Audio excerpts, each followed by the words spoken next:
has been a moment we have long awaited. And I'm joined, of course, by Matt Hayes, who is directly there. And then to that side of me, you have my co host. Everyone knows him as the babyface assassin, Brock Vieira. We are going to talk about the Senior Bowl, some of the people we're most excited about who are at the Senior Bowl, people that we wish were at the Senior Bowl, at least as of this moment, aren't there yet. And I believe Tyler is down there as well. Or not. Is he? He is. Yes. Excellent. Very exciting to see you as well, sir. Matt and Tyler, I don't know if you guys know each other, but hello. What's up? What's up? What's up? How y'all doing? We are doing very, very, very well. Tyler, of course, is a person who's had a real football job in real football. So congratulations, young man. I appreciate that, and I appreciate you guys having me on today. Always, of course. I don't know how much attention you've paid to the Senior Bowl thus far, Tyler, but it will be the center of the football universe, at least for a brief moment in time.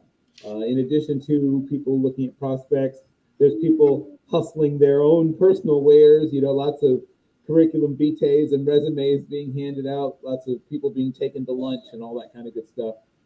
So, for those who've been, and I went before it was cool, um, it's now much cooler and in a much better location. I go way back to the old location of the Senior Bowl. I go to the pre-Phil Savage version, which was not quite so. It was still fun, but it's much more well organized and much more focused on giving you a chance to really get a chance to see the prospects really, really well. Okay, so let's begin at the beginning. Let's start with some of the people that you're most excited about. I'll start with you, Matt. When you get down there to Mobile, who are the players you would like to get to see up close and personal the most? Man, normally, Bill, I'm a big skill position guy, right? I love the receivers, running backs, quarterbacks.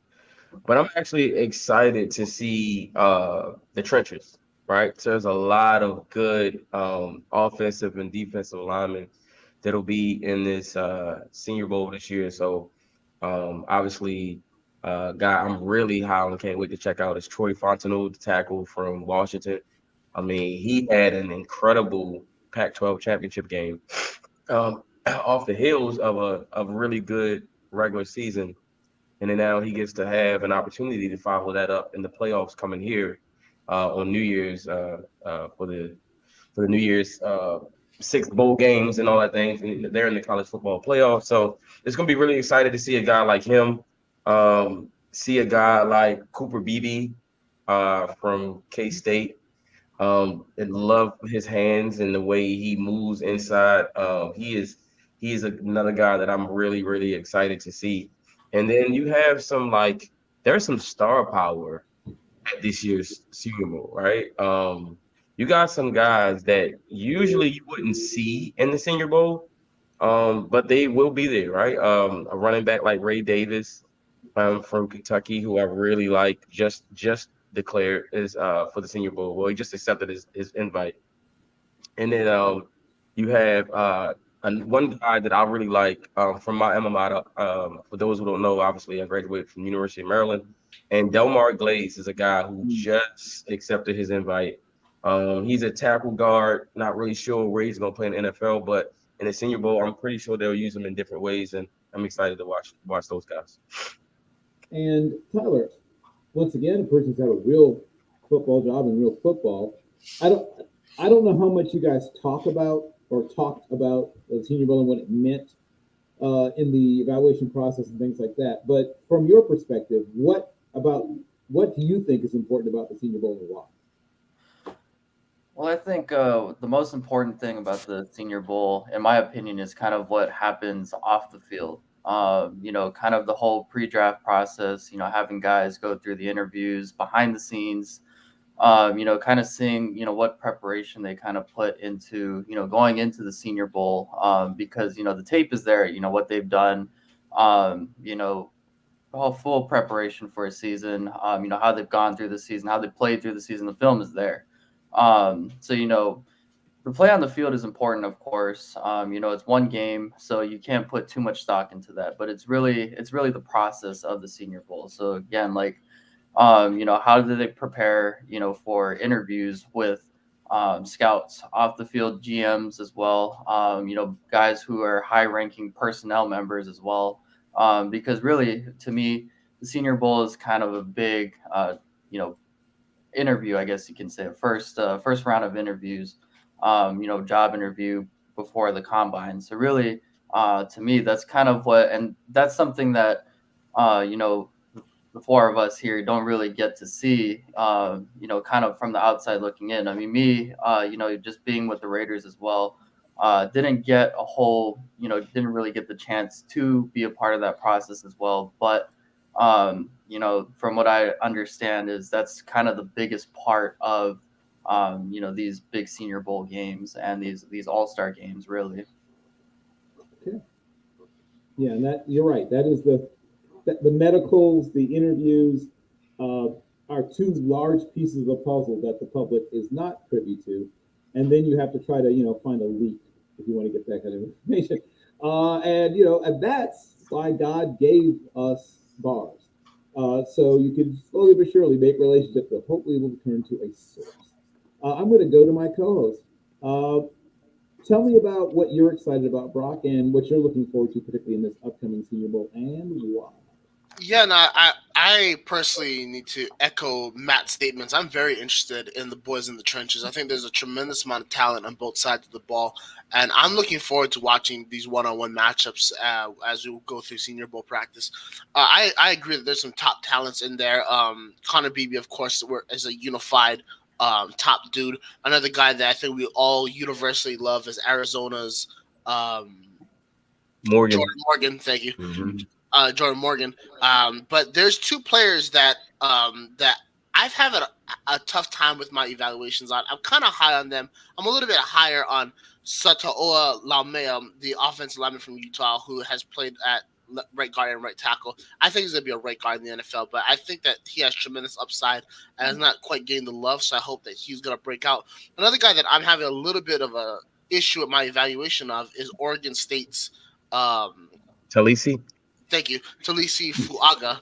Yeah. Yeah, I'm Jeff Barnes when it comes to names. I'm No, it's all good. I love Talisi.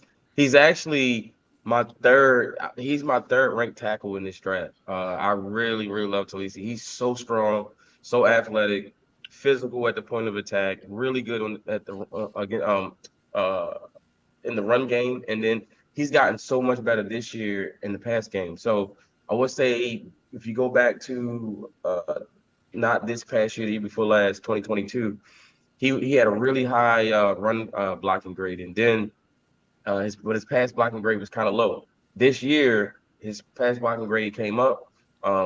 He was really stout in both facets of the game, and to me, um, after you got Olu Fashanu and after Big Joe from Notre Dame, I think it's Talisi. Talisi is the number three guy for me, and it's rare to see top guys like this at the Senior Bowl because a lot of times if they know they're top guys, they don't show up. But these guys are showing up, man. And another thing that's exciting is that you get a chance to see underclassmen in the Senior Bowl where this is the first year for that, so it's exciting. Yeah, I could not agree more. And right now, I have 5 first round graded tackles. I think we basically mentioned all of them Yep. on this show. Where they fall, I'm not sure yet. I think the Senior Right. Bowl is going to be a revealer of which players kind of go where and how teams are going to value Yep. that position as we go through this process. And then on the defensive side of the ball, the amount of talent that has agreed to participate is a little bit shocking. I mean, we've always had a great respect for the Senior Bowl, but I feel like this has been one of the most star-studded rosters in general in quite a long time, and especially on the defense side of the ball. Of course, Texas bringing their big boys, Tavondre Sweat, who I am a huge on, and Byron Love it. Murphy the second, and then the my number one pass rusher, who I've been kind of been going back and forth between him, Dallas Turner, and of course Chop Robinson. Latu from UCLA is the guy that I'm really gonna love to see because at times I've had it number one, at times I had it number three. It's very fluid for me right now. Of course, the college football playoffs is going to be a great revealer for if Dallas Turner's stock goes through the roof, which I expect it to be. But at the same time, I think this will be a great opportunity for Latu to make himself a lot of money if he can have a dominant performance, especially during the practices. So those are some of the players that I'm really, really excited about. And again, I'm looking forward to the game, but those one-on-ones with the big boys, I'm really looking forward to watching. Yeah, well, that's something I think we'll all be excited about. I'm going to toss up the accepted invitations. Oh, that's not quite how it's supposed to work. Okay, never mind. Imagine that you're looking at the accepted invitations. I'll just sort of walk through some of the names. There are some guys that I think we're all, like I said, we are several excited about. I'm interested to see what Aeneas Smith. First of all, will he win or lose the weigh-in? Right, that's a guy that could come in at 168, or he can come in at 180. And while that 12 pounds doesn't sound like a lot to you and me, because I've put on and lost 12 pounds over the holidays, and more put off than lost, quite frankly. But that's gonna be a big deal to him. It's an interesting group of wide receivers: Jamari Thrash, Malachi Curley, Tez Walker, Xavier Leggett. Jaheim Bell's a tight end, offensive weapon, running. Some people call him a supersized Debo Samuel. See what I'm saying? Ricky Pearsall, Jaquan Jackson, of course, Big Johnny Wilson, Brendan Rice. We just saw Jacob Cowing, after transferring over to Arizona, find a home and go off. Jordan Wilmington. I don't dislike that group. There's a lot to like. There's some guys who aren't there that I wish were there, but we'll get into that in a moment. The tight end group is a very interesting group. I'm not blown away by some of them, but of course there's some guys still coming. Theo Johnson from Penn State, Brevin Spanford, who could have come out last year but stayed. Ben Sennett, who's another guy who's sort of on that H-back, move tight end, fullback-ish kind of bubble from Kansas State. I mentioned Jaheim Bell, who that's another guy who needs to win the weigh-in, right? I mean, not so much the weigh-in, but the measure-in. Like he comes in at like 6 feet and 3/4. It's like, can you play that? I mean, I guess Chico Okonkwo's doing it, but you generally speaking don't like guys who are measuring under 6'1" or even under 6'2", playing tight end. What are some other questions you may have, Matt, about some of the guys who are coming that you're thinking this might answer? You said some questions I have for some of the guys that are coming to the Senior Bowl. Like you guys, you say, okay, I'm not sure about this guy's ability to X. Oh, okay, I got you. Why? I would say, I want to see a guy like Xavier Leggett, or Leggett. I want to see how he separates in one-on-ones. He's a big body receiver. He's drawing comparisons to AJ Brown. I expect him to use his strength and his size to separate, but I'm really intrigued to see how he will be able to, like, what his route running looks like and how he can use other ways of separation besides just his size. That's going to be important for him, right? How he runs at the combine, how he performs in the one-on-ones at the Senior Bowl. That'll be really important for him. And then I want to see the kid from UCLA. I think you just mentioned him. Latu. The biggest issue for him is obviously his medicals.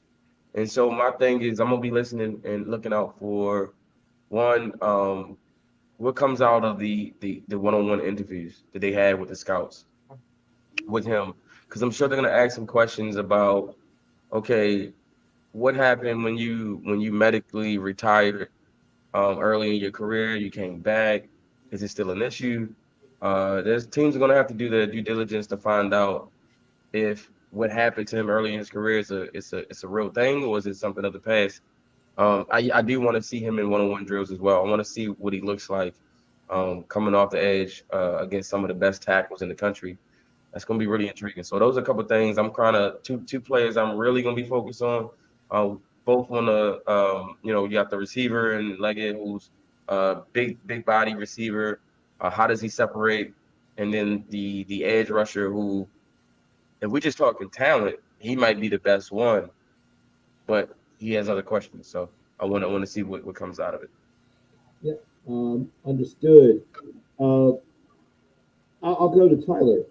What kinds of things is a team looking to find out when it's other than the things that we aren't privy to, as you already mentioned? But what are the things that maybe the public can see that a team's trying to find out about players at a senior ball? Like in terms of what, like you mean like what the public finds out, like kind of coming out of these interviews. So not so much that. I'm moving away from the things that we'll probably never know to the things that we all have opinions on. Right, like how somebody, is handling the one-on-ones, the step up in class, the all the things that the the hoi polloi, the great unwashed, right? The Right. the fanalists, all the fanalists out there, when they're watching, right, and they're all writing their blogs and whatever.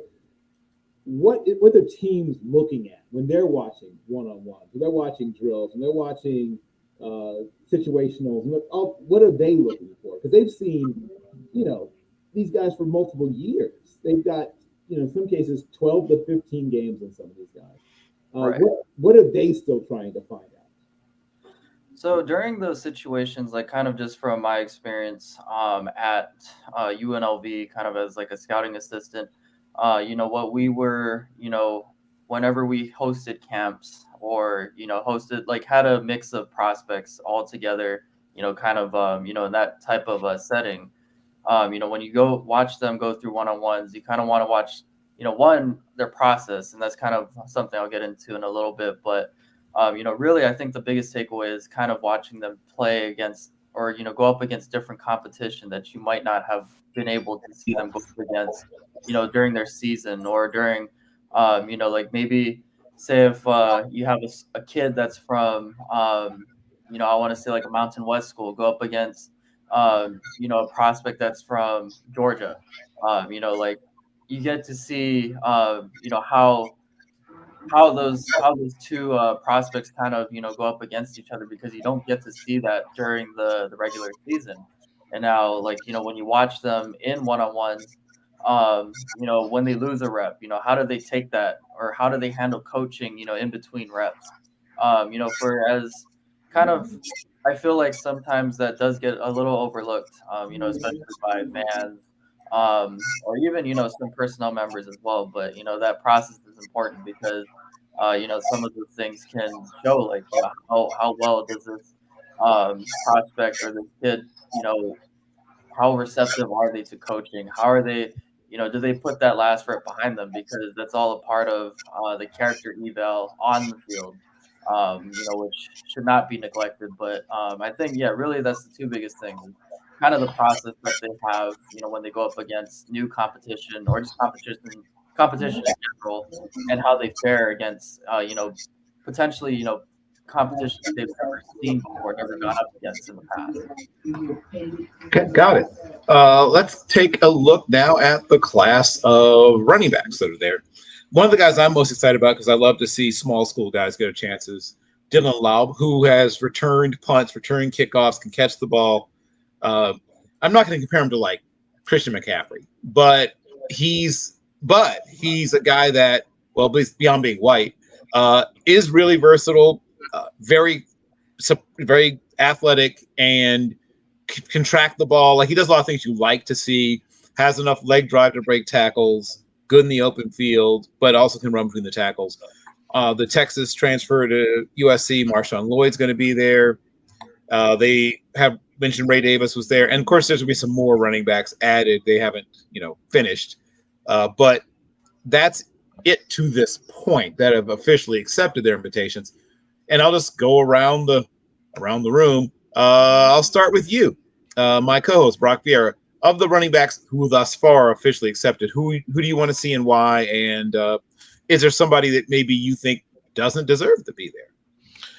Well, I think everyone deserves to be there that has accepted the invitation. I think these three backs have had fairly successful seasons, some a little bit better than others. And all three of you guys are very intriguing to me. But the guy that I have to say is the most intriguing is Marshawn Lloyd. I think he possesses a very interesting skill set that I don't think we got a chance to fully see at USC just because of the offense that they ran. I would really love to see him as a downhill runner and how effective he could be in that way. I would love to see him used in a variety of different run schemes, and I think that this is a play that could really break out. We know what we're kind of getting already with Ray Davis, the way they ran him at Kentucky. That guy is essentially Chris Rodriguez again, right? Kentucky produces one style of running back, and that's run it through a guy's face. I'd Ray Davis is that guy without a doubt. Um, and Lobby is going to be interesting because, like Tyler mentioned, we haven't seen him go against this level of competition. But I think Lloyd is the prospect that has the most upside, and the fact that in Riley's air raid offense, the running back is used in this weird way that has no ability to have transferable film when it comes to NFL evaluations. So I think that this Senior Bowl is going to be a great opportunity for all of us to see what he can really do.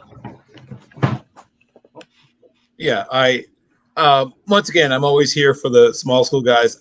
I hope to see. Speaking of Davis, who was the Isaiah Davis from South Dakota State. South Dakota State? Because he's the real deal. I don't know how else to put it. Like he's as good as any of the guys there, in my opinion, that are there, and better than some. Okay, I'll go to you, Matt. Amongst the running back group, who excites you the most, and what are there things you are looking to learn about any of the guys that have been invited amongst the running backs? Well, I'm gonna talk about a guy who's been invited. I don't know if he's accepted yet, but from what I'm hearing, he will be there, and that's Rashawn Ali, running back from Marshall. 6 foot, 209 pounds. He is a junior, but he has been he has been given an invite, and I love his film. I love his contact balance. He reminds me a lot of Matt Forte. That's the comp I have for him when I watch him. Had 1,043 yards this year, averaged 5.1 yards a carry, 14 touchdowns, 28 receptions and 213 yards. His last year and junior year in Marshall. So I'm really excited to see him because I just really think that he's going to be maybe a day two guy, maybe even a day three guy. Who depends on how the draft falls, and someone's going to get a steal. Right? We saw that this year where a couple of guys fell. Some of them went undrafted, and they become really integral pieces for their team. So a guy like Rashawn Ali, somebody I'm really excited about. And then as far as guys who've accepted, the guy you guys just talked about, Marshawn Lloyd. I'm curious to see how he catches the football. I want to see what he's going to look like in pass protection. Those are things that I had questions about on film, and I will really get to see that um, at the Senior Bowl. 5'9", 210 pounds. He had 820 yards rushing this year from USC. So I'm curious to see, USC's offense isn't a ground and pound type of offense. It's more of a spread and shred. And so I'm really curious to see um, how is he going to hold up and running between the tackles at the Senior Bowl with some of the best players. How's he going to catch the ball in the backfield? And y'all know one of my favorite drills at the Senior Bowl is the pass protection drill. You go one on one with a linebacker who's looking to take your head off. I want to see what you look like doing that. So those are the guys that I'm looking forward to at this moment. Yeah, another guy that I hope gets an invitation is Jawan Jordan from Louisville, who I think is still being somewhat slept on, but I think is one of the best running backs in this class as well. Next, same question for you, Tyler. Amongst the running back class, do you think there's one, if you could think of like a glaring omission, and also amongst the guys who are there, who would you really like to see and why? As far as glaring omission, I'm not. I won't answer that just yet because I'm still catching up on some of my 2024 evals. But I'm just gonna go with the most obvious answer, which is Ray Davis from Kentucky. Really enjoyed watching him. Even when he was coming out of the transfer portal from Vanderbilt from last year. I remember when we watched him and we were like, this guy has something, and at that moment we kind of knew we're not going to get this guy. Like he's too good for our program. But with that being said, Ray Davis is a true downhill back, someone that I believe that can also, be a three down back in the NFL as well. Everyone does talk about his contact balance. Everyone talks about his forward lean. Just straight up can just break tackles as well. But he's also a guy that can be very good in space as well. He's also a reliable pass catcher as well. And, just really excited to see a good player, go up against good competition and, just prove that he is the number one running back at the Senior Bowl. Yeah, and the last two backs, and once again, these guys may still end there, so it's not a snub. Nobody's being snubbed yet because it's not over. But I'm a big fan of Taj Brooks at Texas Tech, and that's another guy I don't think gets discussed nearly enough. But once again, I'm here for the small school guys. A guy who transferred up right from all the way from Division II to Missouri, and actually, I guess he may have an extra year. I guess he does have an extra year. So we'll see what happens with this if he takes the extra year. But if Cody Schrader decides, of course, decides to come out, first of all. But if he does, I'd love to see him there. Such a powerful back, and a guy that just never goes down from, forget the first. The second guy usually doesn't take him down. And my last sort of pet cat, as my friend Greg would say, is another guy who transferred up from, in case this player transferred up from FCS, is Cameron Skateba, who transferred up from Sacramento State to Arizona State and did some of everything for a rather poor Arizona State offense. Punted, passed, caught the ball, ran the ball. There's not much he didn't do, and I'm a big fan of his. And he called me out when I was doing my comps of him. You notice they were all white. So I was like, I said, you know what? I fixed that. I've now put in people like Amir Abdullah and a few others, so that should hopefully fix that, smooth things over with him. But he's a terrific player, and he's able to do some of everything, as I said, and somebody's going to get a real steal out of him. So moving to our next position group, we next look at, we won't spend time on place pickers and punters. Not that they're not people, but thus far it's Austin McNamara from Texas Tech, Torrey Taylor, who is a very good punter from Iowa, but we won't spend time on talking about them. I'll just knock out the place kickers as well. Will Reichert and Joshua McCarty from Stanford, Will Reichert from Alabama. So I guess that counts as talking about them. Now I'm going to turn to the quarterbacks. We have thus far Spencer Rattler from South Carolina, one of my guys, Michael Pratt from Tulane, and Joe Milton III from Tennessee by way of Michigan. And there's some guys I hope to see there that aren't there thus far, and maybe that will change. And once again, there's a really good group of both FCS and Division II quarterbacks, some of whom I know are coming out because I followed them and I've seen them announce they're coming out, including the best quarterback prospect you haven't heard of yet. But that's what's called a tease in the business. But I'm going to throw it open to my guy, Matt. Matt, tell me about your quarterbacks. Who's your favorite and why? And which quarterbacks do you have questions about?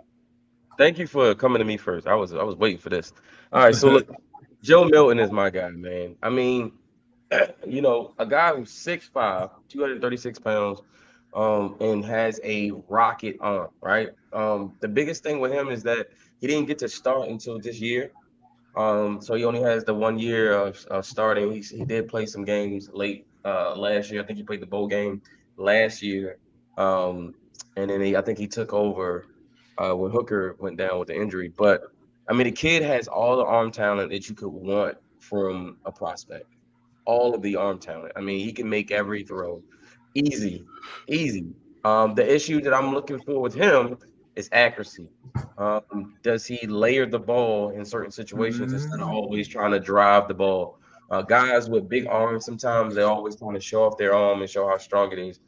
But in the NFL, it's not always about arm power as it is about arm control and knowing when to throw a touch pass versus when to drive the football.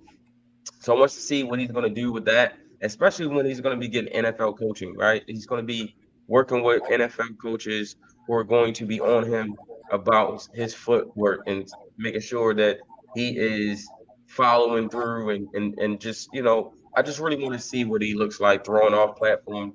The arm talent is there. He's mobile. He's not dual threat, but he's mobile. And again, he's a big kid, 6'5", 236 pounds. That's a big kid. So I believe that Joe Milton will be a better pro than he was a college player. One, hopefully he gets drafted to the right situation. He'll be able to have time to develop. They won't put him out there and depend on him right away.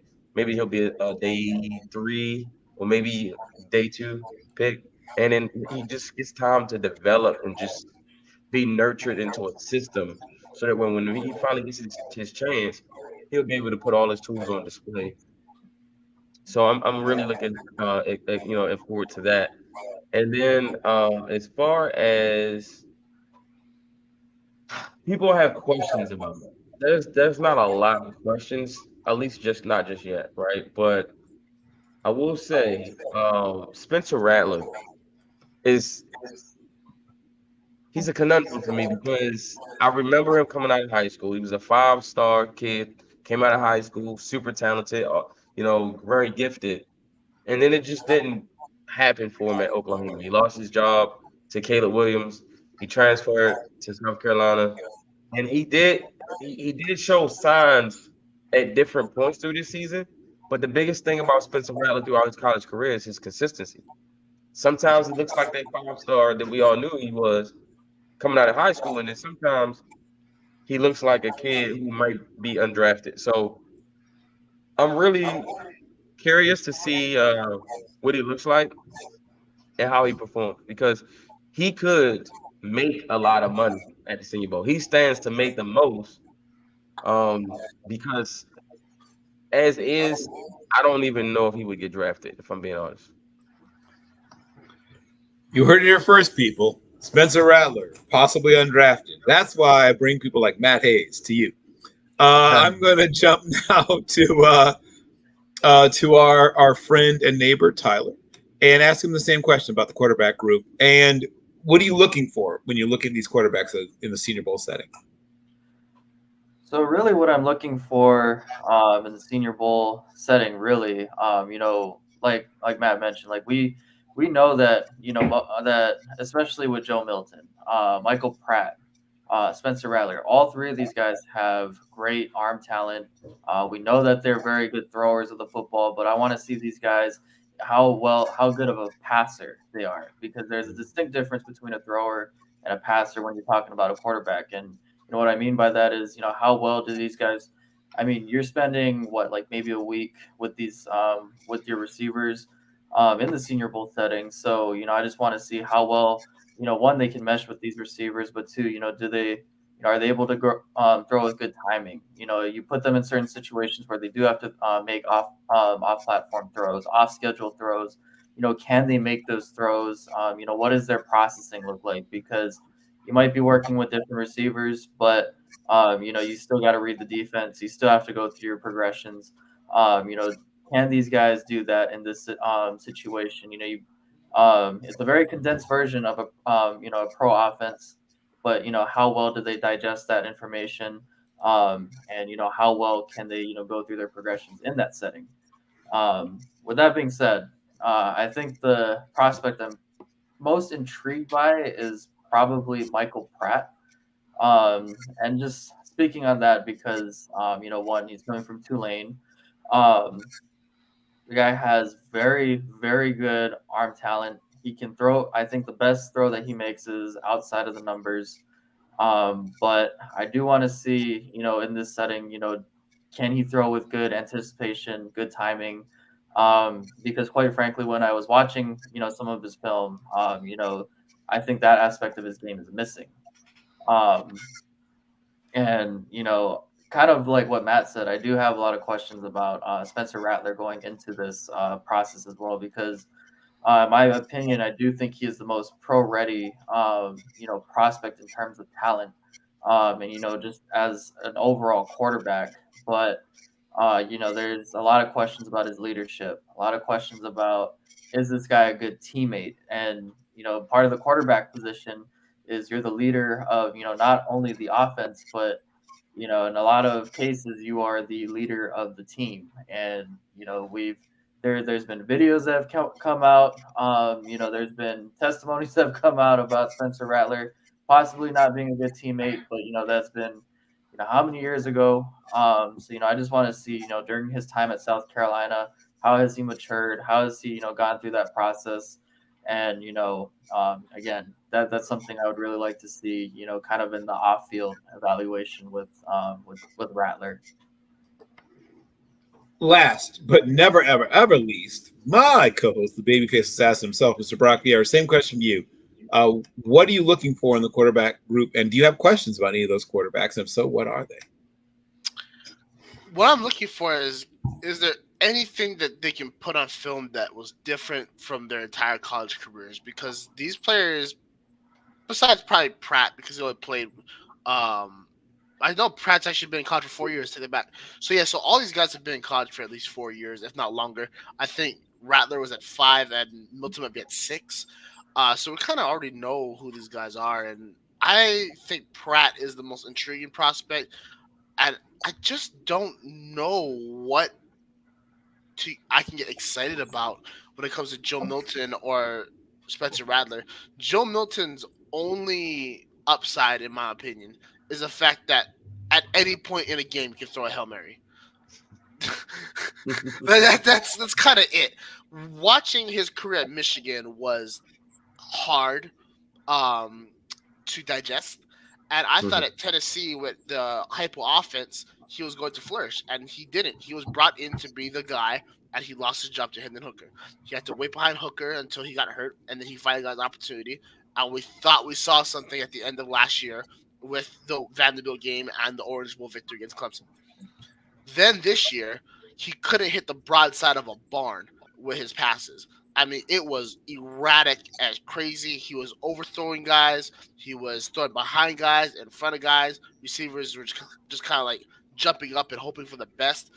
I don't exactly know what type of coaching the NFL could provide him to fix a lot of his issues, because he is one of the most fundamentally unsound quarterbacks I've ever seen, who gets away with it because his athletic gifts are off the charts.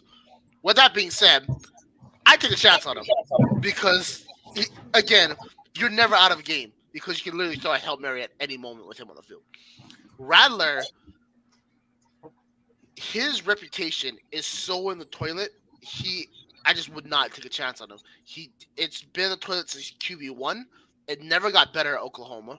How he handled the Williams situation was horrific. And even at South Carolina, he may have been able to fix some of those things, but we were expecting him this year to come out and just light it up. Last year, he ended by beating Clemson in Death Valley.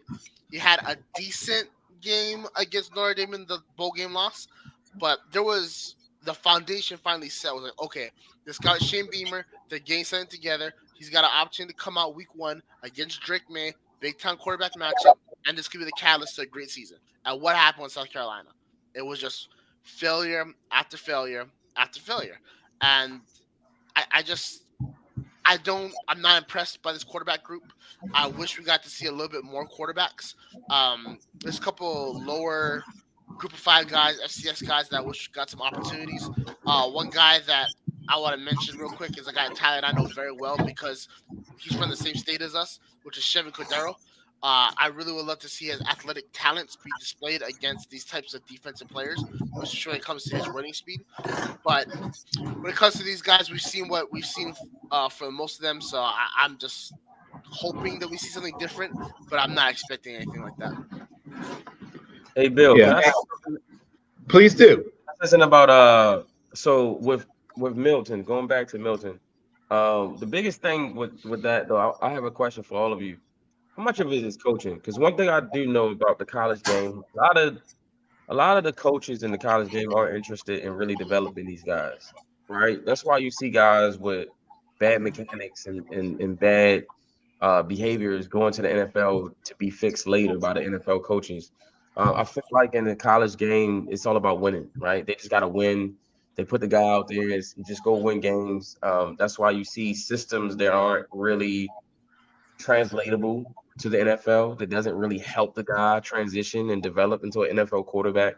There are players who, like, for example, my quarterback, I'm a Ravens fan, right? So Lamar Jackson, if you look at Lamar Jackson's um, his mechanics when he was at Louisville, even though he won a Heisman Trophy, his mechanics were terrible. His feet was always close together. He really didn't step into his throws. Like as a high school coach, I can correct that. So it makes you wonder, is the focus more on just winning? Hey, just go out there and be you, make plays and win the game. We'll worry about that later, right? And then these guys get to the NFL and they got to get developed.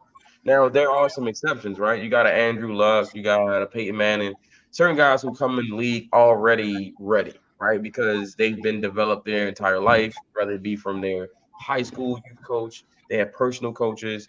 There's a lot of their parents are directly involved in making sure they develop. But a lot of the quarterbacks, if you're being honest, they come in the league. A lot of them aren't fully developed. And it's I just have to ask, like, if you're a quarterback coach in college football, if you're an offensive coordinator, why aren't you developing your players? Right? Like we got Anthony Richardson just got drafted in the top 5 off talent alone because his mechanics was horrible. Right? There was no coaching or development there. It was just go be a freak of nature and win us games. That's it. Right? So I feel like a lot of these guys are just kind of trying to win games to prove that they're worth the contract that they got from the university or to prove that they are the guy, but there's not a lot of emphasis on developing the players.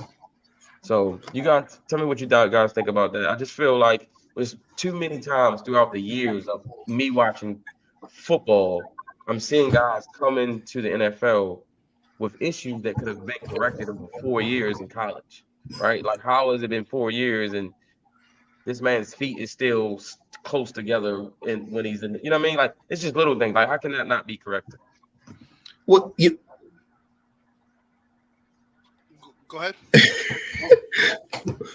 I guess I'll wait after Brock. Go ahead, Brock. Age Okay. before beauty, or beauty before age. There we go. Perfect. Well, no, you make a great point. I think that in a variety of cases, we've seen that happen. The problem that Yeah. I have with Joe Milton is that we've seen him under 2 different head coaches who have had offenses that have performed at high levels, and he's failed in Right. both of them. The Right. problem with the Michigan is that Michigan got better because they changed up the coordinators after He he did. left. Yeah. So we They never did got after he left. Yep. Yes, Yeah. we never Yeah. got a chance to really see Milton under a guy like Moore or the other co-OC before he got fired. So that is a question. But when you look at what Hypo has been able to do in terms of just producing or manufacturing statistics at UCF, at Tennessee, Right. Milton hasn't fit into that mold because he just can't be accurate. Right. And I Right. think the reason is because he relies too much on arm strength and he Arm doesn't know how to strength, put touch on it. Could he put touch on the NFL? I think he could.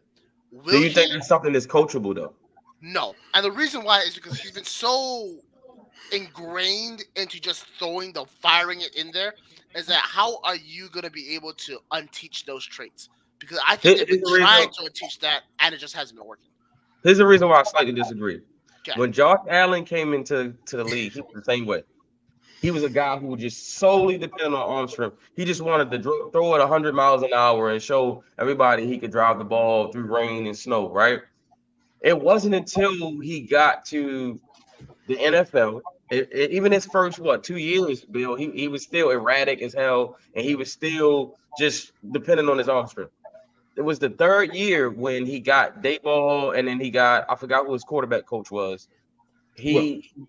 I think his private coach is Jordan Palmer. I mean, Jordan Palmer, right? It wasn't until he started working with Jordan Palmer and working on those mechanics where all of a sudden now you seeing Josh Allen layer throws. He's got different arm angles. He's able to take some heat off of it now, and he's become a better quarterback. So I always feel like a player can be coached and developed and fixed.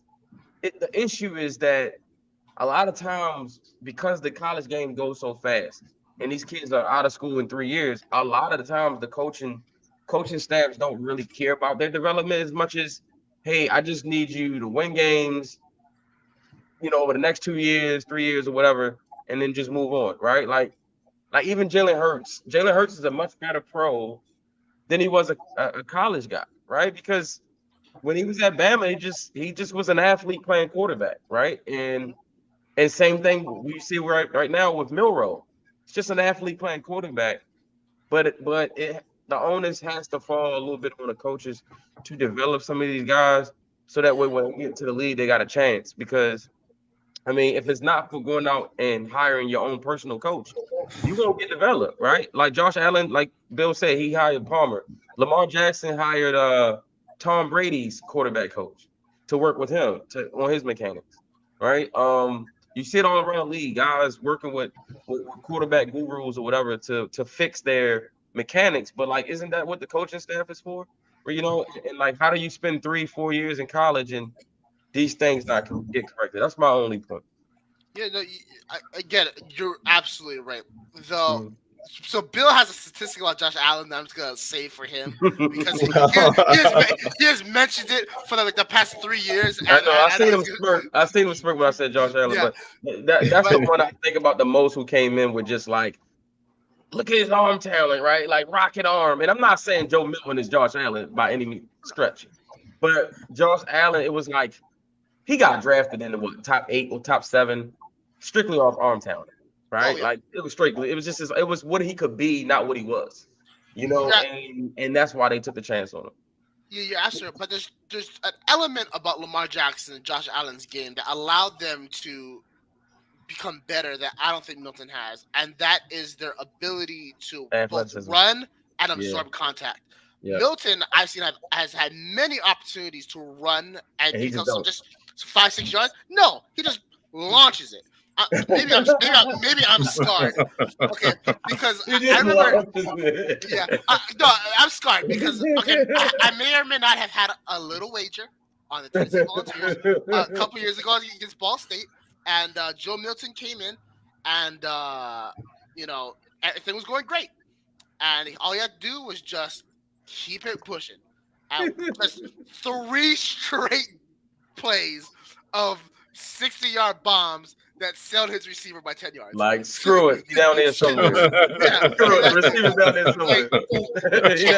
Check down or touchdown. No check down. It's going to be a touchdown. And it wasn't. And that's the problem that I have is that he has never established an ability to hit the check down, to run out of the pocket and just gain small yards, or just be a quarterback that is willing to take what the defense gives you. That last part. Like, if they can change that, that changes his game completely. But see, that's decision making, right? It's not physical tools. That's just decision making. Knowing when to just take a profit, right? I coach as well in high school, and I always tell my quarterbacks, just take a profit, man. 3 yards, 5 yards. That's what Tom Brady made a career off of, just taking a profit. Guess what? 5 yards is better than no yards. I'll just dump it off to Julian Edelman or Wes Welker, and I'll make a 5-yard throw, and they'll turn it into 10, and we'll just move the chains, right? You only need 10 yards for a first down. So if you throw 2 5-yard passes over and over again, that's a first down, it's a first down, it's a first down.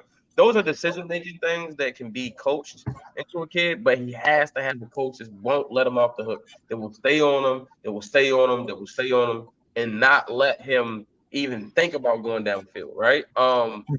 Anthony Richardson, same thing. I feel like the same thing was talked about him was crazy arm, right? Rocket arm, the big, strong, physical, like Cam Newton, right? Can throw the ball all over the field, could run. Very poor decision making. Very, very poor decision making, and his accuracy was suspect. But again, Florida just was trying to win games, right? They didn't care. They was, hey, Rich, go out and do your thing, right? Do whatever you can to help us win. That's it. It wasn't a lot of emphasis on developing him. And you saw he came into the NFL as a rookie trying to do the same thing he did at Florida, and he didn't even make it through his first rookie season. So his first season. So coaching is important. I guess that's my point, is like some of this is the kids, right? But some of it is also they aren't being prepared, right? They aren't being developed to be able to perform in the league when they get there. And then, so I guess I'm gonna say 2 things real quick because we've been really going at college quarterback coaches and college coordinators. I promise you, they've had these conversations with these players. Hey, please, get in a good athletic posture, bend your knee. I promise you, they've been told this, Matt. I promise you, they've got resistance bands on them, and while they're going through their drops, and I mean, you've gone to college practices. They work on this stuff. The issue is, you mentioned high school. that your fundamentals are usually pretty much established by the time you're finished with high school, man. Now you can tweak things in college, but you can't. Remember when they made somebody made a documentary about trying to fix Tim Tebow when he was at Florida. Remember that? I'm not joking. They brought in Terry Shea and Tom House, the famous pitching coach. Terry Shea, the former offensive coordinator. They spent a whole offseason between his junior and senior year. There's a documentary out there about it. And what happened? He looked great until what happened? They snapped the ball in a real game. And so that 3.5 months you've been trying to fix what 20.5 years had put into your body. It's hard, right? It's hard to make that change. So the statistic on Josh Allen. So since 1958, among starting quarterbacks in college football that had a college production profile like Josh Allen's, there have been, forget Hall of Fame, forget All Pro. There have been 3 who were even 60-game starters in the NFL. 3. Josh Allen's one of them. And the other 2 are both Cajuns. A guy named Brett Favre and a guy, and he worked out. Once again, another guy that all he wanted to do was throw the ball through everybody when he first got in the NFL. and another Cajun named Jake Delhomme. Not quite as talented, but he's another guy that had a really poor production. Jake Delhomme. Yes. But another guy had a really poor college production profile, and that's the list. 3 dudes. So when you say this guy could be the next Josh Allen, it's not impossible, but it's like trying to draw to an inside straight or cashing all the money out of your 401k to buy lottery tickets so you can become a millionaire, right? It might work out. It might, but it's a dangerous way to live.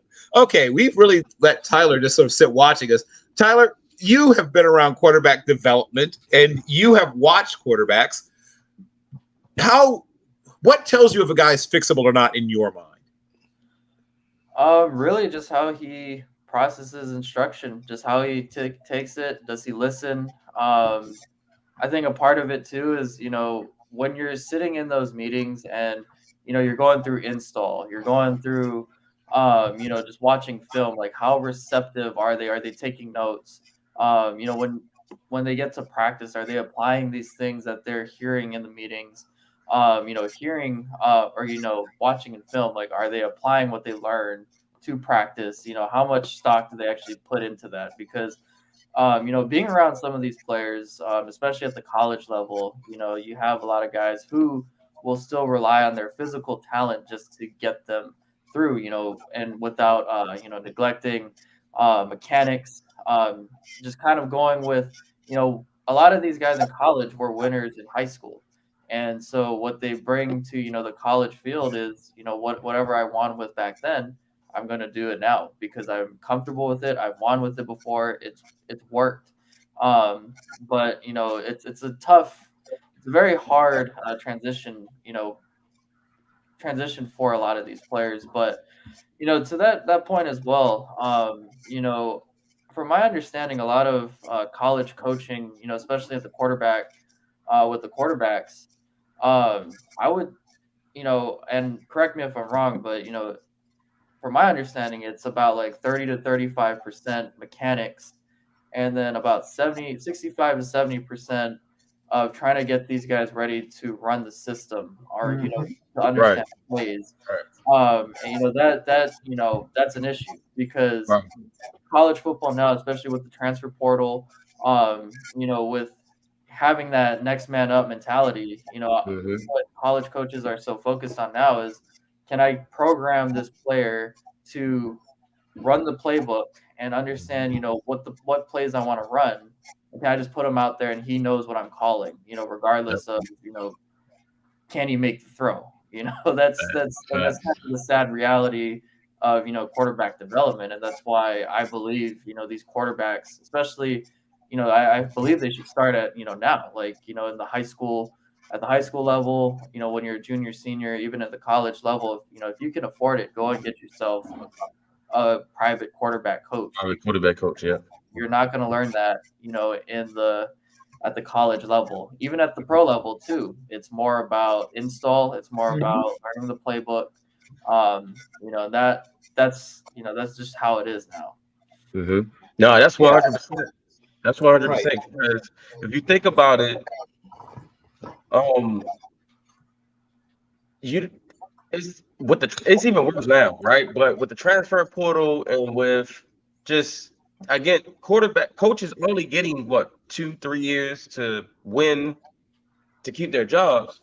It's all about win now, learn the offense now, get the quarterback in here who can help us score points now. It's not about later or tomorrow. So a lot of times when these coaches are telling these players when they're recruiting them, "Hey, come here, I'm gonna develop you and get you to the NFL." What they really saying is, hey, you're a phenomenal talent and you can help us win. So what come here, help us win. And then when we win, you'll get drafted high because we won, but you won't actually develop as a quarterback. But you'll still get drafted high.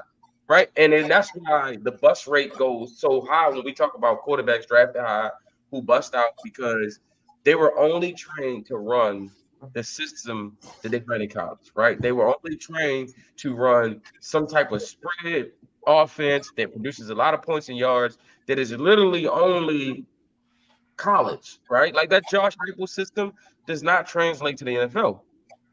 Jalen Hyatt, for example, right? Put up monstrous numbers last year in college, right? But he didn't go in the first round, and the reason being is because college scouts saw that, you know what, a lot of the routes you ran aren't transferable to the NFL. You were getting running head start for a lot of times on a lot of your routes. You were getting completely free releases. How does that translate to the NFL? As far as the quarterback is concerned, a lot of it's just run and gun. It's Chip Kelly-ish, right? Like I feel like all of these coaches are descendants of Chip Kelly, and it's a lot of just quick stuff and spread them and 5 and 6 wides and 7-on-7 football, basically, right? Which is good. I like 7-on-7. I coach 7-on-7, but there has to be some emphasis on quarterback development, player development. It can't be just if you come here, we win a lot, you'll get drafted high, right? A lot of the guys who got drafted under Lincoln Riley, right? Kyler Murray, Baker Mayfield, uh, Jalen Hurts after 1 year. A lot of those guys got drafted high because those teams put up offensive massive numbers. They put up numbers. Those guys were in Heisman talk because they had crazy numbers. But then they get to the NFL and it's like, oh snap, I gotta go through reads now. Oh snap, I gotta make adjustments at the line of scrimmage. Oh snap, I can't just throw off platforms. I gotta set my feet and drop the ball. I gotta be able to understand high-low concepts. Like, oh snap, Lincoln Riley didn't teach me that.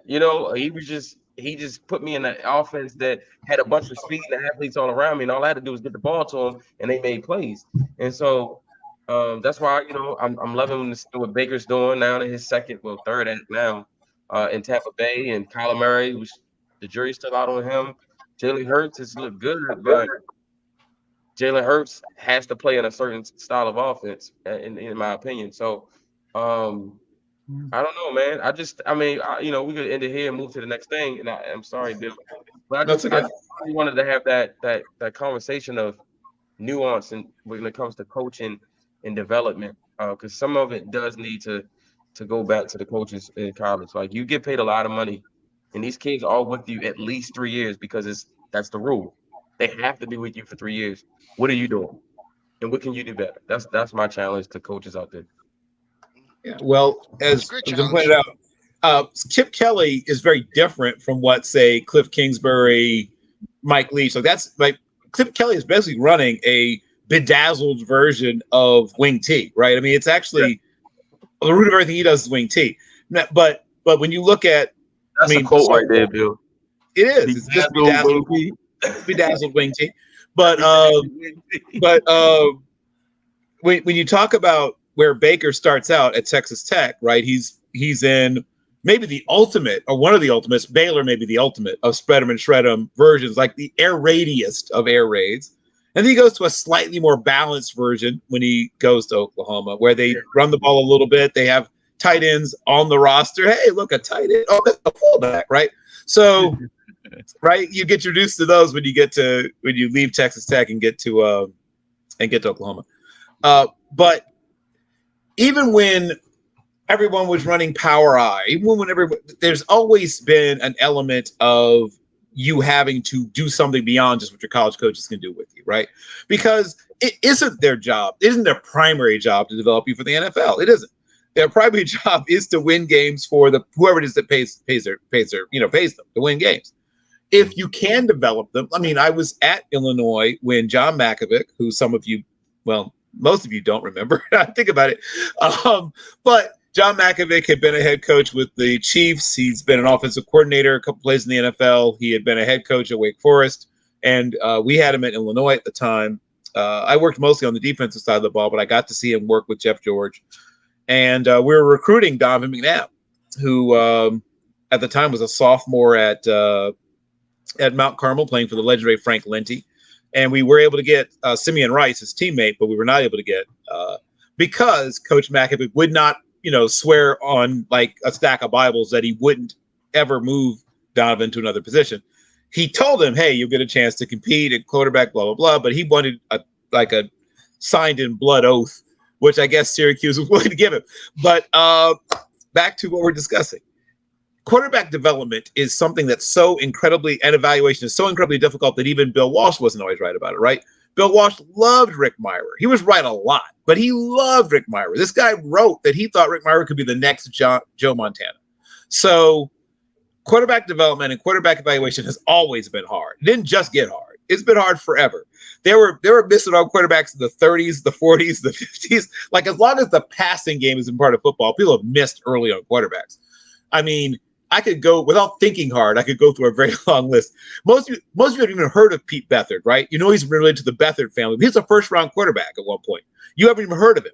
So that's my point. There's loads of quarterback busts that you're too young to even know about. People have missed on quarterbacks forever. They always will miss on quarterbacks. It's hard to evaluate, and it's hard to develop because you're asking someone to be accurate under pressure, which is hard no matter what, even if you're super talented.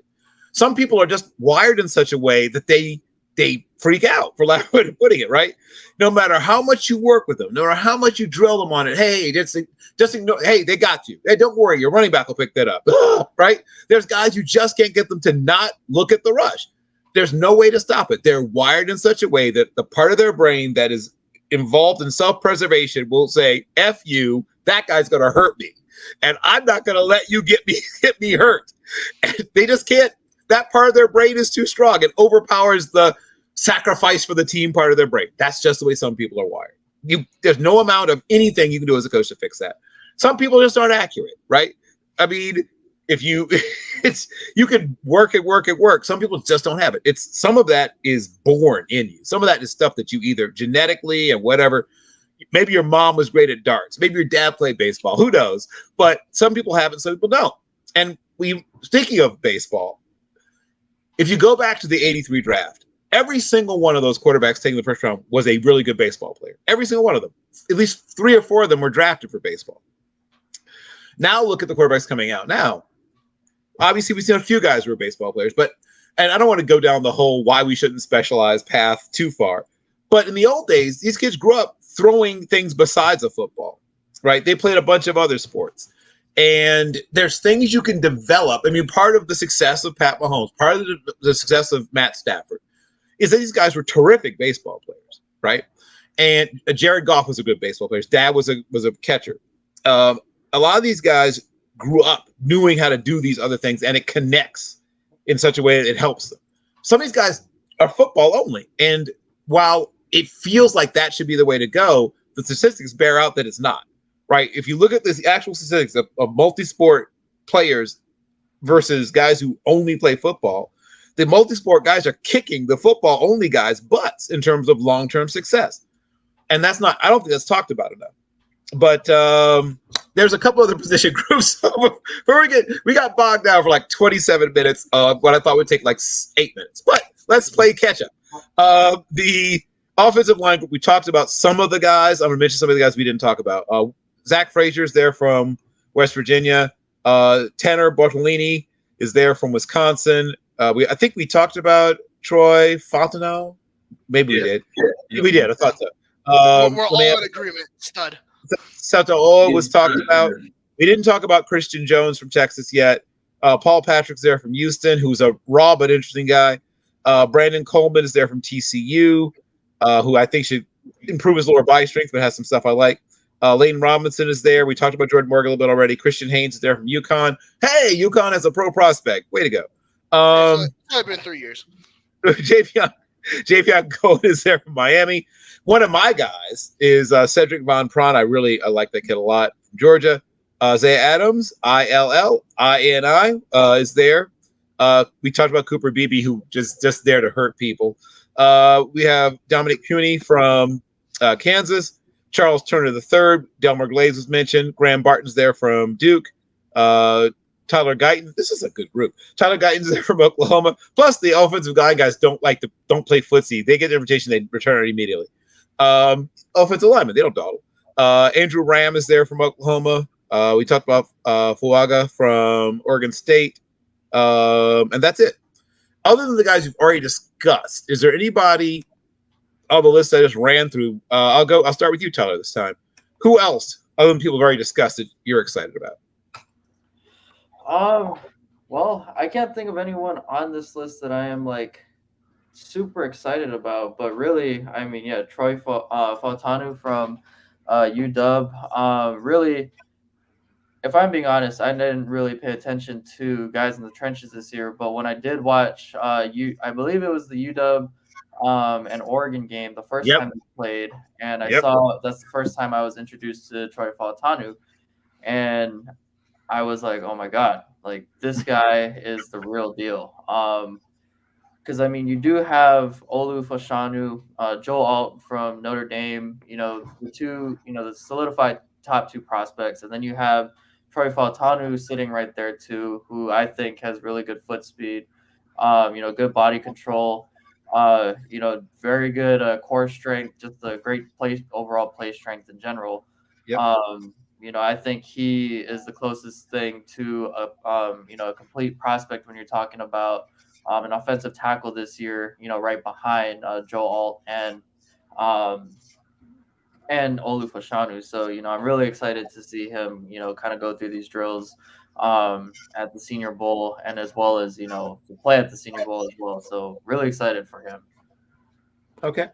And let's take a look at, or else I'll kick it to Matt. Other than the guys we've already discussed, Matt, any other offensive lineman that gets you interested, excited, happy, etc., or you have concerns about a guy that maybe you have questions about? No questions, but obviously I love Troy. Troy's my favorite guy. But a guy I'm looking forward to seeing is Tyler Guyton from Oklahoma. He's got everything, man. He's got feet, good hands. He's really good in pass protection. Wanted to see how he looks in run blocking. He's a guy that I think can earn some money, right? You got those like money earners at the Senior Bowl every year where they don't have a lot of press. A lot of people don't know who they are, but by the time the Senior Bowl's over, all of a sudden they're on the lips of everyone, right? Everyone who's talking draft is talking, oh, you see what he did at the Senior Bowl? You see what same thing, we saw last year with like Zay Flowers and Tank Dell, right? Those guys blew up the East-West Shrine game, Senior Bowl, and then all of a sudden by the time we got to the combine, those guys were like, popular players that a lot of people knew about. So a guy like Tyler Guyton and then Delmar Glaze from University of Maryland are two guys I'm looking forward to seeing how they perform. I think they can earn some money. Okay. And I'll close out with you. Brock, other than the guys we already discussed, who else do you want to see amongst the offensive line group? We hit everybody, so let's move on.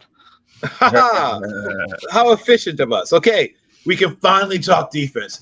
Praise all that is holy. We can talk defense.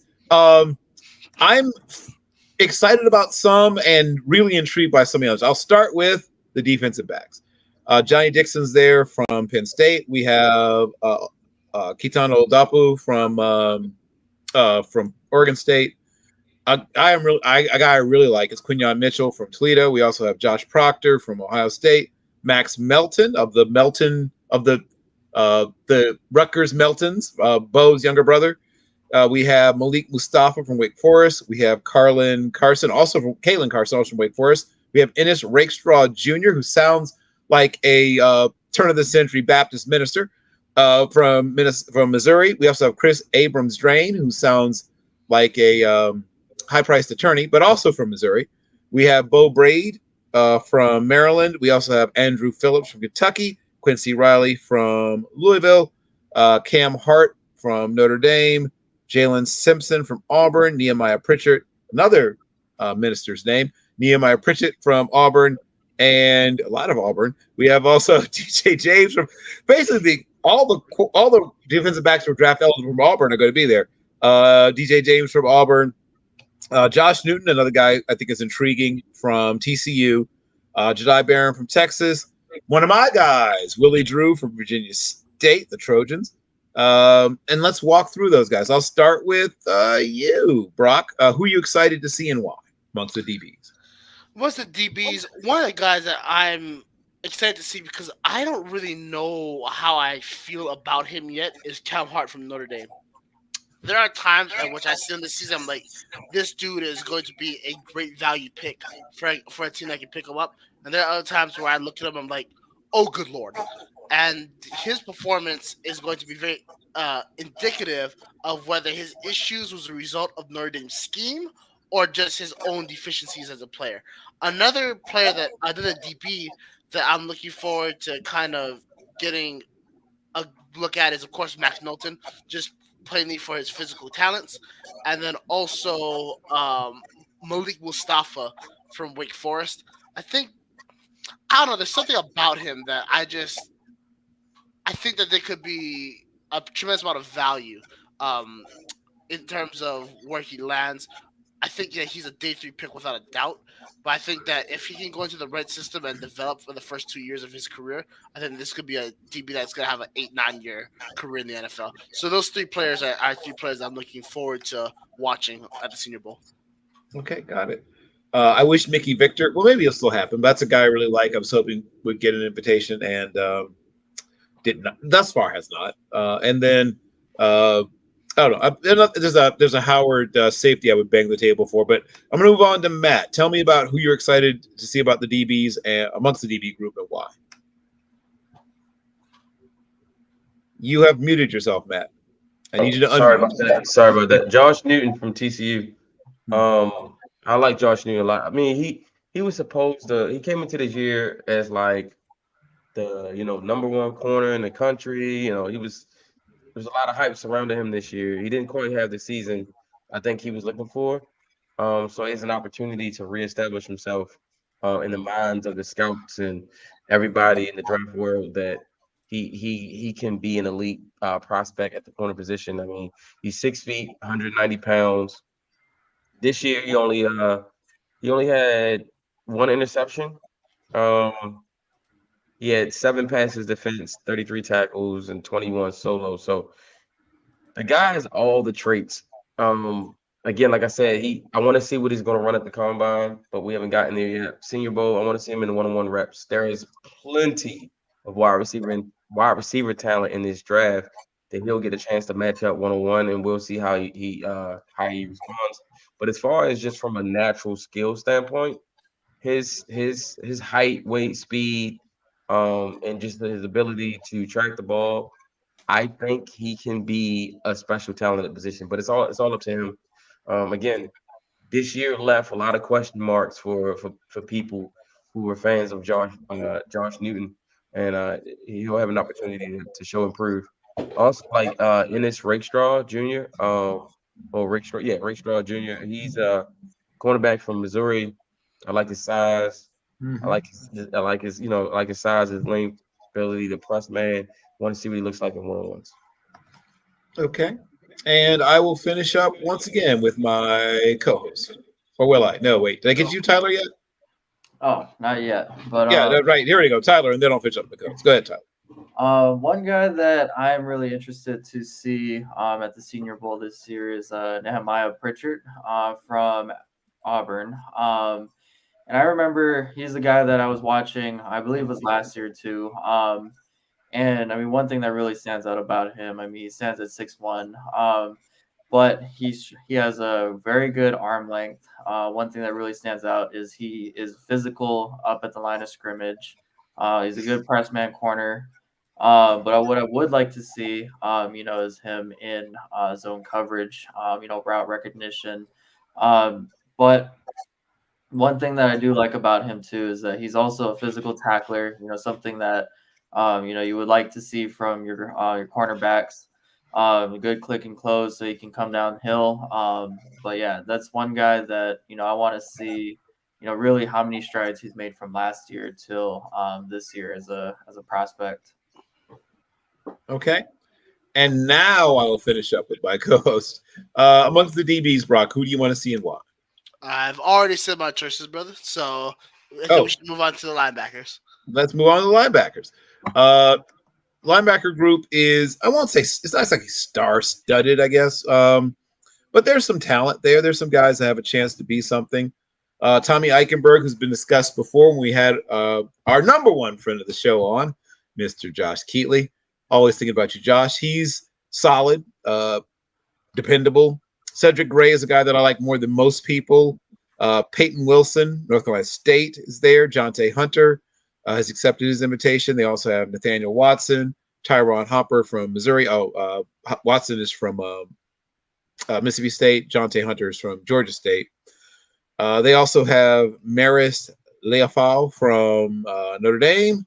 J.D. Bertrand, also from Notre Dame. Jalex Hunt from Houston Christian, one of the few FCS guys to get an invitation. I wonder about that. There's, to me, better FCS linebackers than him, but that's whatever for another day. Jalen Ford is there, and also Edufon Olafoshio is there from Washington. And we'll sort of walk our way through that particular group, and you can tell us once again. I'll stick with you for the moment, Brock. Amongst those guys, who do you like and why? So Peyton Wilson is a guy that I have tremendous love for. I believe he was the Butkus Award winner this year, one of the linebacker awards. I think that he can be Ivan Pace, but actually get drafted. And that's why I like him so much, even though in my opinion, he is undersized. I really like the Notre Dame linebackers. Like Maris Liufau plays like that crazy ass white boy that we always kind of mention that a defense needs to have, except he has that Polynesian flair, which just means he looks cooler doing it because he has long hair. I just love the way he attacks ball carriers. I think that when you're looking for a guy that can really get to a player with just no regard for their body, Liu Fao kind of checks every box. JD Bertrand is a guy that I'm kind of high on too. I have some major questions in his pass coverage skills, which is not great because in the modern NFL, you need to have incredible coverage skills at the linebacker position. But I think that when he's looking at physical talents, his ability to get to the ball carrier, his ability to read the field, there's a lot that I love from him. And I think wherever he lands, he's going to be of great value to a team. So those are like the three guys that I'm kind of high on. And then Jalen Ford from Texas is another dude that I'm really excited to watch at the Senior Bowl. Okay. And I'll jump down to Mr. Matthew Hayes. Matt, who do you like and why? I like Cedric Gray from North Carolina, linebacker, 6'3", 235. He had 121 tackles this year. So, hey, looking for a linebacker that can make tackles. This kid is it, right? He had 2 forced fumbles and also had 5 sacks. Had a pretty good season. 6'3", 235, like I said. North Carolina. I'm really interested to see how he looks in space. In the Senior Bowl, they have a way of exposing linebackers, for better or for worse, because they're gonna put you out in space. They're gonna see how you cover. How do you cover tight ends? How do you cover running backs? And like you just said, as a linebacker in today's NFL, you get paid based on how you cover. It's no longer where they're looking for 2-down thumpers. You got to be able to play the run game and the pass game. And there's some really athletic tight ends in the NFL and some running backs that could basically be wide receiver if they want to. So you got to be able to show that you're not a liability in coverage. You got to be able to be a 3-down linebacker. So I'm going to be interested to see how he looks in space. Okay. And I'm going to ask the same question of you, Tyler. Who do you like and why amongst the linebacker group? So one guy I really like is Tommy Eichenberg out of Ohio State. I think he's a very sure-handed tackler. He was not a violent tackler. He's not a hard hitter, but he will, take you down. Make sure he completes the tackle first and foremost. He's good in pursuit. He also shows some instincts when he's playing, zone coverage or also, against the run as well. Plays his run fits well as well. And kind of like what Brock said too, Maris Lufau is a guy that I also like as well. Very athletic linebacker who's very aggressive. Quite the opposite. He's a very hard hitter. And also just that's a personal connection as well. Fun fact: I did play against Maris Lofau in middle school. Have been hit by him before. Was not Oh, fun. good lord. So, but yeah, very excited to see what the both of these guys can do. Time for the Senior Bowl. Yeah, well, that is it's great to have that connection. I mean, not great to have it the way you have it, but it's good to catch up in a way that will not hurt your ribs this time. So last but not least, in our last 10 minutes together, let's take a look at the defensive line group. And there's the aforementioned Devondre Sweat, who's already been discussed. We don't talk about him anymore. Nelson Caesar from Houston, Jackson McKinney from Texas A&M, Javon Solomon from Troy, Justin Binag Bogby, there we go, from Alabama. We talked about Latu. We didn't talk about Braden Fisk yet. Keith Randolph Jr. is there. Marshawn Nealon from Western Michigan's there. Darius Robinson is there. Cedric Johnson is there. Dwayne Carter from Duke, who is a guy who I think is going to make himself some money while he's there. Byron Murphy from Texas. Brandon Dorless. Adisa Isaac from Penn State. Dorless is from Oregon. Ruke Oruoru from Clemson. Also, Charles Smith Wade from Washington State. Sorry. Wait, hold on. That's their DBs. Okay, sorry. The last one was Oruoru from Clemson was last the defensive line. And I'll start with Tyler. Tell me about that group, what you're looking to see, and who is particularly of interest to you. And if there's someone you have questions about, who might that be? Well, I'll start with the Latu is my favorite defensive player at the Senior Bowl. Very good, very quick first step. Is very quick off the ball. Very good bend. Just overall, very good pass rusher. He's physical up at the front of at the point of attack. To me, that he's a first round draft pick in my opinion. So very excited to see him to go through this process and also to just participate in the Senior Bowl throughout the week as well. One guy that I'm interested in watching is Brandon Dorless. And that's a guy who I think who can also make an impact on an NFL roster as well, coming out of Oregon. So really excited to watch these guys at the Senior Bowl. Okay. I will now go to my friend and colleague at Team MBS Media, my co-host, Mr. Brock Vieira. Tell me about the guys you like, and once again, if somebody have questions about, what are those questions? Yeah, I think I touched on Latu earlier. Basically everything Tyler said, I echo. I think Tyler Davis is a very intriguing prospect. Maybe I just have an affinity for Clemson defensive linemen, but I think that he has a bunch of potential. And Duke's Dwayne Carter. I'm kind of high on him actually. I wish you got a chance to see him play one more year in a Manny Davis defense. Manny Diaz defense. But what he did for Mike Elko and his crew cannot be understated. I think that he's going to be a really nice rotational player in the NFL for many years. So those are the guys that I'm looking forward to watching at the Senior Bowl. And then for what you said, what I'm looking for, consistent efficiency with pass rush technique. I'm not looking for a guy that it has 1,000 pass rush moves. I'm looking for a guy that has one or two that they can use effectively over and over and over again. Did Reggie White have 5, 6, 7, 8, 9 pass rush moves in his arsenal? No, he had a few, and those few were phenomenal. Especially, as you all know, the hump, right? So the best pass rushers aren't guys that are gonna pull out tricks out the bag every single time. Yeah, they might switch it up a little bit to keep offensive linemen on their toes, but these are guys that are gonna have the same type of moves, and they're gonna be great at it every single time. So that's what I'll be looking at intensely as we go through this process. Okay. Bring us home, Mr. Draft Nerds. Bring us home, Matt. Yeah, so Byron Murphy, the second man, he's the other defensive tackle at Texas. I love Savondre Sweat, by the way. But I just like his inside out versatility. Can play on the edge or he can play inside. Um, he's really good at he plays with leverage, which is very important for an interior defensive lineman. Keeps his eyes in the backfield. Um, he has some moves. He has some inside moves. He did have 5 sacks this year. Again, 6'1", 308 pounds, and yet, again, so from the interior, that's pretty good.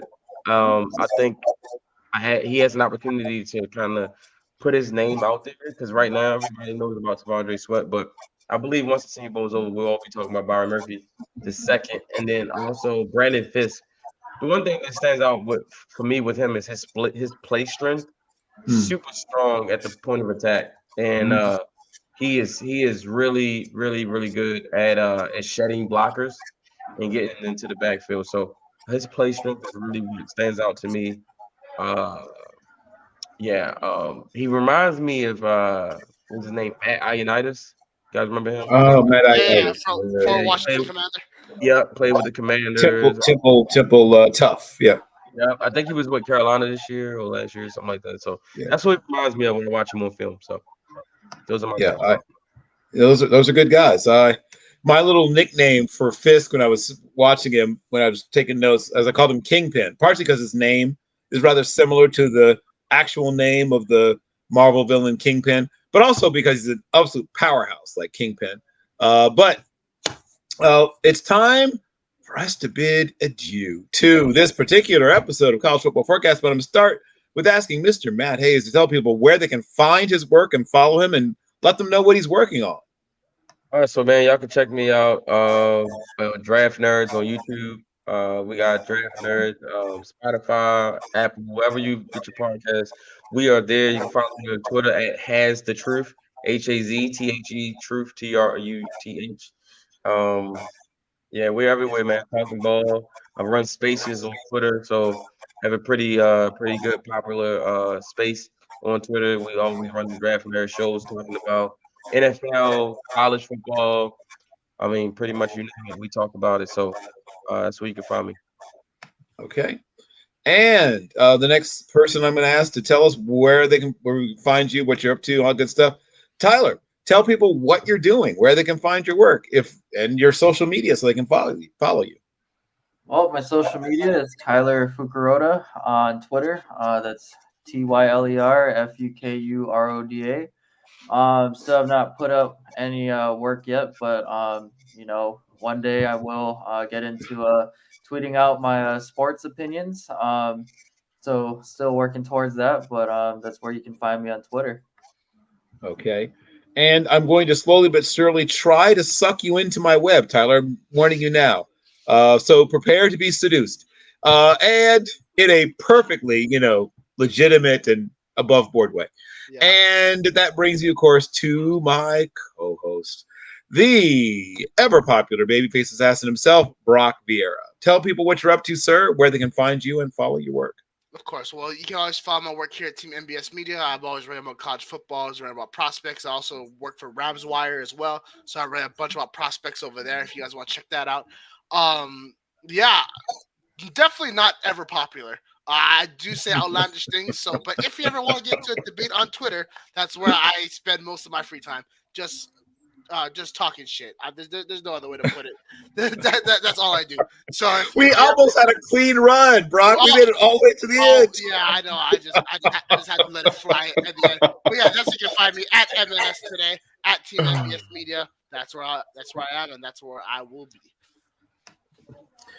So I am in the process of working on our Nutties year-end version of the Nutties, which is our awards given for outstanding players at positions at each level of football, all the way from NAIA in Division III, Division II, FCS to FBS, which is a lot of work.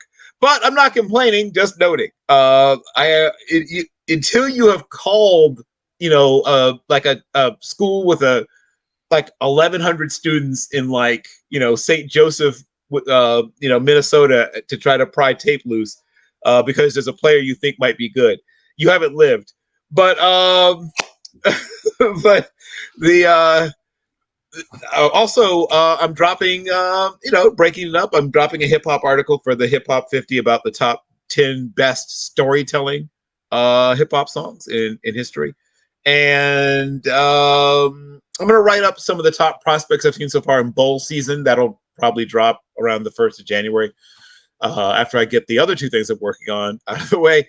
And of course, I'll be bringing you coverage from the Senior Bowl. I will be hanging out with and probably arguing with occasionally with your friend, my friend down there, down the other way, down. Yeah, there he is, Matt, down there. Yeah, we'll be there. We will be there bringing you live. You are looking live at us here in beautiful Mobile. That's what we're up to. Once again, I want to thank everyone who has watched us, listened to us, paid attention in some way, shape, form, or fashion. This is obviously our last show of 2023 and one of our last shows of the season. We will obviously have a show for the college football playoffs. And then we may also do a Senior Bowl preview show. I don't know. We'll see. But then that'll probably be it for College Football First. And we'll roll into the other show that I do with my other amazing co-host, Jeff Barnes, which is Draft Central. Once again, to everyone, all around the world, have a wonderful new year, everyone. Treat yourselves well. The next day is not promised. So, live every day as hard as you can, as well as you can. And once again, leave space for grace because you don't know what anyone else in this world is going through. Once again, it is a pleasure, an honor, and privilege to be with you. And good night.